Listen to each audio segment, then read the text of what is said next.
Mid term या final term के exams आ गए, लेकिन आपको ये नहीं पता कि यार उसके लिए मैंने तैयारी कैसे करनी है, तो this video is for you. अस्सलाम वालेकुम, welcome back to another video. This is the video number 3 of our playlist, और इसमें हम बात करेंगे कि यार मिड टर्म और फाइनल टर्म की तैयारी के लिए आपको कौन कौन सी स्ट्रेटजीज़ को यूज़ करना चाहिए और किस तरह से पेपर की तैयारी करनी है। क्योंकि मुझे याद है कि जब हम लोग अपना पहला मिड टर्म दे रहे थे और हम लोगों को ये कन्फ्यूजन थी कि यार पता नहीं इसमें क्या आएगा, किस तरह से इस पेपर को तैयार करना है। तो इसलिए इस वीडियो के अंदर आपको मैं सारी टिप्स एंड ट्रिक्स बताऊंगा जिनको यूज़ करके आप अपने मिड टर्म और फाइनल टर्म में एक अच्छा स्कोर ला सकते हैं। तो स्टार्ट करते हैं यार अपने सबसे पहले पॉइंट से, और वो ये है कि यार आपने घबराना नहीं है। जितना चिल होकर आप लोग पेपर दोगे उतना अच्छा आपका पेपर होगा। और ये पॉइंट मैंने सबसे पहले इसलिए रखा क्योंकि मैंने देखा कि बहुत से बच्चे ऐसे होते हैं जो कि बड़े लाइक होते हैं, लेकिन वो पेपर में आके घबरा जाते हैं और ना वो उस तरह से सही से तैयारी कर पाते हैं। तो बहुत इंपॉर्टेंट है कि यार जितना चिल होकर पेपर दे सके उतना चिल होकर पेपर दो, और इसमें टेंशन लेने वाली कोई बात नहीं है। तो दूसरा पॉइंट है यार, आपका चाहे मिड टर्म हो या फिर फाइनल टर्म हो, ठीक है, आपने एक हफ्ता पहले तैयारी करना उसकी स्टार्ट कर देनी, क्योंकि आखिरी दिनों में ना इन चीज़ों को लेकर नहीं जाया जाता। ये अगर आप एक हफ्ता पहले करना शुरू करते हैं तो आपकी तैयारी फिर अच्छी हो जाती है उस हिसाब से, क्योंकि फिर आप चीज़ों को आहिस्ता आहिस्ता थोड़ा थोड़ा करके ना अपनी चीज़ें जो जो आपको पता होता है कि यार मेरी ये चीज़ें वीक हैं, मुझे नहीं आती हैं, आप उनको क्लियर करते रहते हैं। फिर सबसे पहले हम बात कर लेते हैं लैब एग्जाम्स के बारे में, क्योंकि आपके लैब एग्जाम्स जो होते हैं वो आपके थ्योरी के एग्जाम से एक हफ्ता पहले कंडक्ट करा लिए जाते हैं। तो उनकी तैयारी किस तरह से करनी है। तो यार लैब एग्जाम्स में सबसे पहले हम बात करेंगे पीएफ लैब के बारे में, प्रोग्रामिंग फंडामेंटल्स की जो लैब है, क्योंकि वही सबसे ज़्यादा मुश्किल लगती है। अब प्रोग्रामिंग फंडामेंटल की लैब में आपको किस तरह के क्वेश्चंस आते हैं, आपको इस तरह के क्वेश्चंस आते हैं जिनकी आपको उसी टाइम बैठ के, आपको कोई ना कोई प्रॉब्लम दी होती है, आपको उसी टाइम बैठ के उसकी लॉजिक बनानी है और फिर उसको कोड करना होता है। ठीक है, अब जो कोडिंग होती है वो तो सारे सीख ही लेते हैं, सिंटेक्स वगैरह आपको ही आता है, लेकिन जो मेन प्रॉब्लम आती है वो आती है यार उस लॉजिक बनाने में, क्योंकि वहाँ पे यही हो रहा होता है कि अगर आपकी उस टाइम का आपके पास एक टाइम होता है, आपने उस टाइम के अंदर अंदर वो पेपर ख़त्म करना है। मेरे ख्याल से 1-1.5 घंटा होता है मिड्स में और 3 घंटे होते हैं आपके फाइनल में। तो अब उसके अंदर अंदर अगर आपकी लॉजिक बन गई तो बन हो जाता पेपर, अगर नहीं बनती तो फिर बिल्कुल नहीं होता। तो अब इसमें करना कि इसकी तैयारी किस तरह से करनी है, इसकी तैयारी इस तरह से करनी है कि यार लैब में आपने जो जो टास्क किए हुए हैं, ठीक है, आपने उन सारों को एक दफ़ा गो थ्रू कर लेना है कि उसमें किस तरह से आपने क्या लॉजिक यूज़ करके किस तरह से बनाई, क्योंकि आपको सेम क्वेश्चंस तो नहीं आते हैं, ठीक है, आपको लेकिन मिलती जुलती लॉजिक के क्वेश्चन ज़रूर आ जाते हैं। तो यार आपने उन लॉजिक्स को एक दफ़ा देख लेना कि आपने उसके अंदर किस तरह से लॉजिक बनाई थी, किस तरह से आपने उसको सारा कहते हैं प्रॉब्लम को आपने डील किया था। फिर उसके बाद आपने ये करना है कि आपकी जो थ्योरी है ना, आपकी जो थ्योरी की स्लाइड्स है, आपने उनको एक दफ़ा देख लेना है। ठीक है, क्योंकि उसमें आपके सारे कॉन्सेप्ट्स होते हैं इसके, लूप्स के बारे में किस तरह से होता है, आपके रिकर्सिव फंक्शंस क्या होते हैं, आपकी डिफरेंट चीज़ें, ठीक है। तो आपने एक दफ़ा उनकी थ्योरी की चीज़ों को देख लेना है। फिर आपने क्या करना है यार, कभी आपको ना, वैसे तो आपको नहीं पता होता कि आपका पेपर में क्या क्वेश्चन आ जाए, किस तरह से आ जाए, और हर दफ़ा चेंज होता है। लेकिन आपको कभी कभी ना टीचर्स आपको बता देते हैं कि यार हम इसके रिलेटेड क्वेश्चन ज़रूर देंगे, आपको एक वो टॉपिक दे देते हैं यार इससे मिलता जुलता क्वेश्चन ज़रूर आएगा। जिस तरह हमें फाइनल्स में हमें पता था कि हमारा एक क्वेश्चन जो है वो शेप से रिलेटेड ज़रूर आएगा, मतलब जिसमें हमने कोड करके शेप्स बनानी होती हैं। तो अब उसके लिए आपने ये करना है कि आप जितनी शेप्स की प्रैक्टिस कर सकते हो आप उतनी शेप्स की प्रैक्टिस खुद से करो। ठीक है, हमने ये किया था कि हमने तकरीबन पेपर से पहले 30 से 40 शेप्स की प्रैक्टिस खुद से कर ली थी। तो पेपर में जब वो क्वेश्चन आया तो देखने में तो बड़ा मुश्किल था, लेकिन हमने क्योंकि पहले से प्रैक्टिस की भी थी तो हमें उसको करने में कोई मसला नहीं हुआ। फिर हमें एक क्वेश्चन का पता था जो कि मैंने फाइनल्स में आना था, वो था रिकर्सिव फंक्शन से रिलेटेड, और उसके रिलेटेड हमें टीचर्स ने भी बताया था कि यार इस तरह के क्वेश्चन इसमें आ सकते हैं। तो यार उन सब की प्रैक्टिस करके रखी हमने। ठीक है, तो हमने उन सब की प्रैक्टिस पहले से ही करके रख ली थी। तो हमें पता था कि यार हमारे 2 क्वेश्चंस तो हमारे हो जाएंगे आराम से। अब से मसला बचता आखिरी क्वेश्चन का। अब उसमें हमें पता था कि यार चलो उसमें हमें खुला टाइम मिल जाएगा लॉजिक लगाने के लिए, हम वो लॉजिक भी बना लेंगे किसी न किसी तरह बैठ के। तो आपको जितना अपने आप को तो आपके टीचर्स, तो ये ज़रूरी है कि आपके टीचर्स जो आपको गाइड कर रहे हैं आपको पेपर से पहले, उनसे ज़रूर क्या कहते हैं गाइडेंस लें, और उन चीज़ों को जिनके बारे में वो कहते हैं कि यार ये इंपॉर्टेंट है उनको ज़रूर करो, इस तरह से इनको प्रैक्टिस करो। ठीक है, जितने आप अपने क्वेश्चंस वहाँ पे बैठ के सोचने के लिए काम करोगे ना, उतना आपको वहाँ पे टाइम मिलेगा ज़्यादा वो वाले क्वेश्चंस पे लॉजिक बनाने का जो कि अनसीन आए होते हैं। ठीक है, आता वैसे सारा अनसीन ही है, लेकिन जो जिसमें आपको प्रॉब्लम ऐसी दी होती है कि जिसमें आपको बैठ के दिमाग लगाना पड़ेगा। यही है पीएफ के बारे में कि आपको क्या कहते हैं जितनी आप प्रैक्टिस पहले से कर सकते हो उसकी उतनी से करो। इसलिए मैंने कहा कि एक हफ्ता पहले बैठ के शुरू कर देना। तो जितनी चीज़ों की आप प्रैक्टिस कर लोगे वहाँ पे बैठ के आप उतनी जल्दी उस चीज़ों को बना सकते हो। और इसके अलावा आप ऑनलाइन भी रिसोर्सेज की हेल्प ले सकते हैं। ऑनलाइन जाके जितनी प्रैक्टिस वहाँ पर आप कर सकते हैं डिफरेंट चीज़ों की, जो जो आपके टॉपिक्स हैं उनसे रिलेटेड हैं। आपको मिड में मेरे ख्याल से लूप्स तक आता है आपका, तो आप लूप्स तक देखना कि यार क्या क्या क्वेश्चंस बन सकते हैं, उनकी आपने कर ली। और उसके अलावा फिर फाइनल से पहले आपने रिकर्सिव फंक्शंस और आपके डिफरेंट चीज़ें क्या कहते हैं, आपके रिकर्सिव फंक्शंस, आपके शेप्स और इस तरह की डिफरेंट चीज़ें जो जो आप प्रैक्टिस कर सकते हो, ठीक है, स्ट्रक्चर्स वगैरह जो जो आप प्रैक्टिस कर सकते हो वो आप ज़रूर करना। क्योंकि लेकिन ये है कि इसमें अपने आप को जितना, इसमें ये भी है कि आपको अपने आप को भी चेक रखना पड़ेगा, क्योंकि इसमें आपको पता नहीं होता कि आपको किस तरह का क्वेश्चन आ जाए, ठीक है। वो टीचर के ऊपर है कि वो उसने आपको किस तरह का क्वेश्चन बना के देना है, किस तरह से वो करना है। तो आपका ओपन माइंडेड होना बहुत ज़रूरी है इस पेपर के दौरान।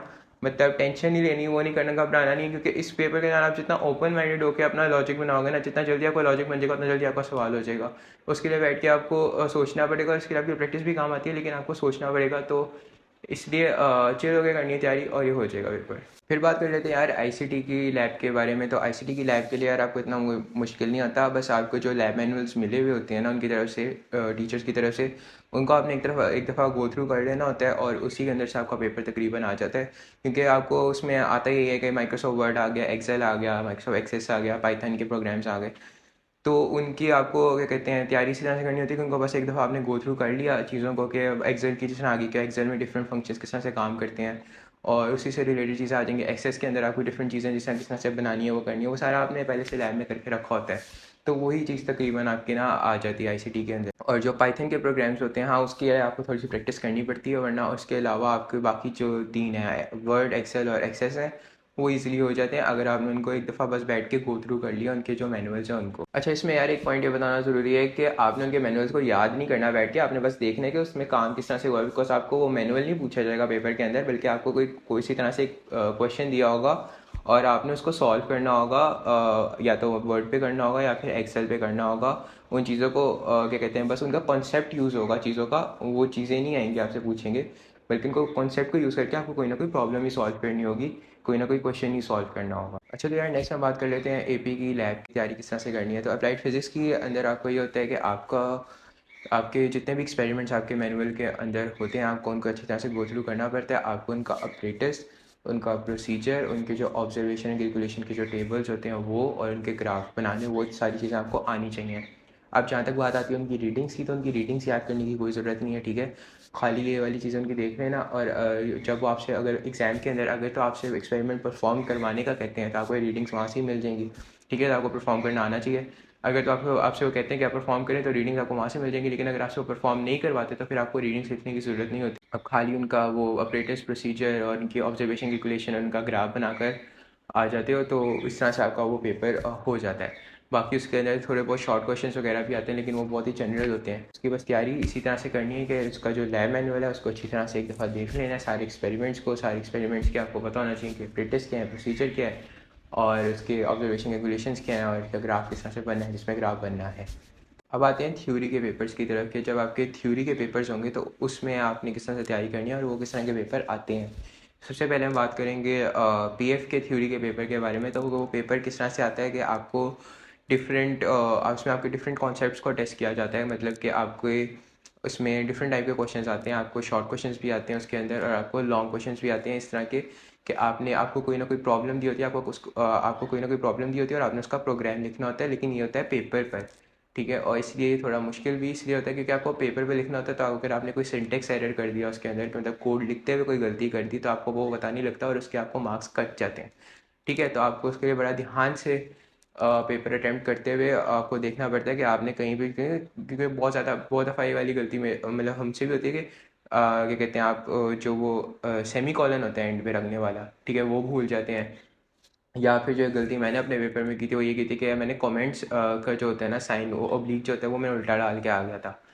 तो इस तरह की डिफरेंट बहुत सी गलतियाँ होती हैं जो कि आपके पेपर में आपसे हो सकती हैं। तो इन चीज़ों को आपको अवॉइड करना है। बाकी उसकी तैयारी इसी तरह से करनी है कि यार जो स्लाइड्स आपको क्या कहते हैं, जिन स्लाइड्स से आपको पढ़ाया गया है, ठीक है, आपने बस उन स्लाइड्स को एक दफ़ा गो थ्रू कर लेना है और उसमें आपने सारे कॉन्सेप्ट्स को एक दफ़ा बस देख लेना है। क्योंकि यार इसमें आप कोड को आप रट्टा लगा कर तो जा नहीं सकते हो, ठीक है। आपको कोड उसी वक्त बैठ के बनाना होगा। तो आपके कॉन्सेप्ट्स अगर आपको आते होंगे तभी आप वो कोड बना पाओगे, वरना ये कहते हैं वो नहीं बनता।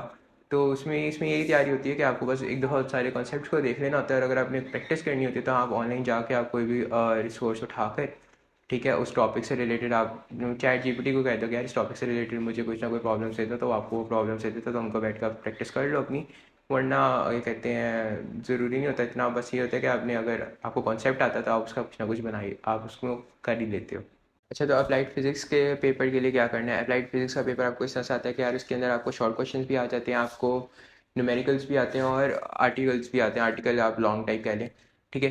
तो आर्टिकल्स भी आते हैं। अब उसमें आपने करना ये होता है कि यार आपको जो अप्लाइड फिज़िक्स का पेपर आता है वो सारा आपके नोट्स में से ही आता है, जो आपको क्या कहते हैं, आपके पूरे सेमेस्टर के अंदर आपको नोट्स लिखवाए गए होते हैं, आपने उनको ही गो थ्रू करना है सही तरह से और आपका पेपर उसी के अंदर से आएगा, ठीक है? उसमें आपने ये करना है कि जो आर्टिकल्स हैं और जो आपका न्यूमेरिकल्स हैं उन सारों को एक एक दफ़ा अपने हाथ से गुजार लेना, क्योंकि उसकी आर्टिकल्स के अंदर जो डायग्राम होती है और फिर उनको आपने क्या कहते हैं सॉल्व करना होता है, और क्योंकि वो उस टाइम पे बैठ के अगर आपको वो भूल जाए तो फिर वो बड़ा मसला होता है। तो आर्टिकल्स को एक दफ़ा हाथ से करना है और न्यूमेरिकल्स को भी एक दफ़ा हाथ से अगर आप गुजार लोगे तो बेहतर है। अगर नहीं भी गुजारते तो आपको एटलीस्ट पता होना चाहिए कि यार इस न्यूमेरिकल में कौन सा फॉर्मूला यूज़ हो रहा है, ठीक है? और उसके अलावा जो शॉर्ट क्वेश्चंस आते हैं वो उसमें से आते हैं, चाहे वो क्लास में पढ़ाते पढ़ाते उन्होंने टीचर्स ने डिफरेंट चीज़ें आपको लिखवाई होती हैं, उसके अंदर से ही आपके ज़्यादातर शॉर्ट क्वेश्चंस वगैरह आ रहे होते हैं। तो इस सब्जेक्ट को आप क्या कहते हैं, इस सब्जेक्ट को भी आपने एक हफ़्ता पहले से करना शुरू कर देना, ताकि आपके पेपर के आने वाले दिन तक कवर हो जाए और उस दिन आपको खाली बैठ के रिवाइज़ करना हो। तो क्योंकि मेरे भी एक हफ्ता पहले से इन सेंस के एक दिन बैठ के कुछ आर्टिकल्स कर लिए, एक दिन बैठ के कुछ न्यूमेरिकल्स कर लिए वगैरह वगैरह, आहिस्ता आहिस्ता थोड़ा थोड़ा करके। तो ये इसी तरह से होता है।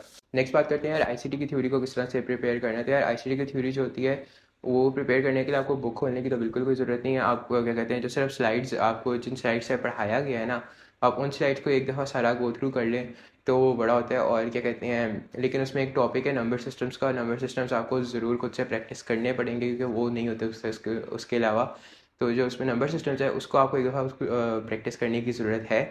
तो वो आप लाजमी प्रैक्टिस करना है एक दफ़ा, वरना उसके अलावा जो भी है वो थ्योरी बेस्ड ही आता है और वो सारा उसमें से आता है जो आपकी स्लाइड्स आपको अपने पढ़ी होती है। अच्छा, तो यार अब इस्लामियत की तैयारी किस तरह से करनी है? इस्लामियत की तैयारी के लिए आपको सिर्फ और सिर्फ जो आपके हैंडआउट्स होते हैं, जो आपको हर लेक्चर के बाद अपलोड हो जाते हैं हैंडआउट्स, खाली आप उन हैंडआउट्स को एक दफ़ा रीड कर लेंगे तो आपकी इस्लामिक की तैयारी हो जाती है, ठीक है? और इसमें टीचर्स भी आपको थोड़ा बहुत गाइड कर देते हैं कि यार इस वाले हैंडआउट में से कुछ आएगा, या मतलब ये वाला हैंडआउट इंपॉर्टेंट है कि नहीं है, ये वाला लेक्चर इंपॉर्टेंट है कि नहीं है। तो खाली उन चीज़ों को आप प्रिपेयर करें तो इस्लामिक का पेपर इजीली हो जाता है। अच्छा, और इस्लामिक के पेपर में आपको ये आता है कि इस्लामिक के पेपर में आपको शॉर्ट क्वेश्चंस भी आते हैं, एमसीक्यूज़ भी आते हैं और लॉन्ग क्वेश्चंस भी आते हैं। तो वो उसी उन्हीं हैंडआउट्स में से आते हैं जो आपने क्या कहते हैं, जो आपके लेक्चर्स के बाद आपको हैंडआउट्स दिए होते हैं, तो आपके वो क्या कहते हैं उसके रिलेटेड आपको बता दिया जाता है कि यार इतने इन इन वाले हैंडआउट से आपको एमसीक्यूज़ आएंगे, इन वाले हैंडआउट से आपको शॉर्ट क्वेश्चंस आएंगे और इन वाले हैंडआउट से आपको लॉन्ग क्वेश्चंस आएंगे। और नेक्स्ट अगर हम इंग्लिश की बात कर ले तो यार इंग्लिश के लिए भी आपको क्या कहते हैं, सिर्फ और सिर्फ जो मटेरियल्स आपके टीचर ने आपको प्रोवाइड किया होता है थ्रू आउट द सेमेस्टर, आपने उनको एक दफ़ा गो थ्रू करना होता है, वो भी बस सिर्फ देखना होता है एक दफ़ा। इंग्लिश का पेपर भी क्योंकि जो आपको आता है वो सारा अनसीन ही आता है और वो इतना मुश्किल नहीं होता, वो बस आपके जो बेसिक कॉन्सेप्ट जो आपको क्लास में पढ़ाए गए होते हैं उसी के रिलेटेड आपका आता है, तो वो भी इजीली हो जाता है। हाँ, नेक्स्ट यार प्रीकेल की तैयारी किस तरह से करनी है? तो प्रीकेल की तैयारी इस तरह से करनी है कि यार जो जो क्वेश्चंस आपको क्लास में कराए गए हैं ना, खाली उन्हीं क्वेश्चंस को अगर आप एक दफ़ा शुरू से लेकर एंड तक वाले के सारों के नोट्स को एक दफ़ा ना गो थ्रू कर लें, कि उनको देख लें कि यार किस तरह से वो सॉल्व हुए हैं, क्या क्या कॉन्सेप्ट लगे उसके अंदर, और उसके अंदर जो फार्मूलाज हैं उनको एक अलग से पेज पे लिखिएगा ताकि वो फार्मूलाज आपको याद हो जाए। और जो मुश्किल क्वेश्चन है उनके अंदर जो आपको लग रहा है कि यार मुझे नहीं आता है, वो नहीं आता, उसको एक दफ़ा बस हाथ से लिख लें तो प्रीकेल की तैयारी भी आपकी हो जाती है। आपको प्रीकेल के अंदर जो क्वेश्चंस आते हैं मोस्टली वो उन्हीं मतलब मोस्टली वो उन्हीं में से आते हैं, लेकिन बस उनकी क्या कहते हैं स्टेटमेंट्स चेंज कर देते हैं वो लोग, उसके अंदर फार्मूला सेम ही लगना होता है और कॉन्सेप्ट सेम ही लगना होता है, बस खाली स्टेटमेंट्स चेंज हो जाती हैं। तो इसलिए आपको उनके अगर कॉन्सेप्ट्स आते होंगे तो वो आप इजीली सॉल्व कर लेंगे और फार्मूलाज आते होंगे तो। सो दिस वाज इट यार। लेकिन एक बात याद रखना कि जो पेपर बनाना होता है ना वो हर टीचर के हाथ में होता है, ठीक है? अब वो चाहे तो उसको बहुत आसान बना दे या वो चाहे तो उसको बहुत ही ज़्यादा मुश्किल बना दे।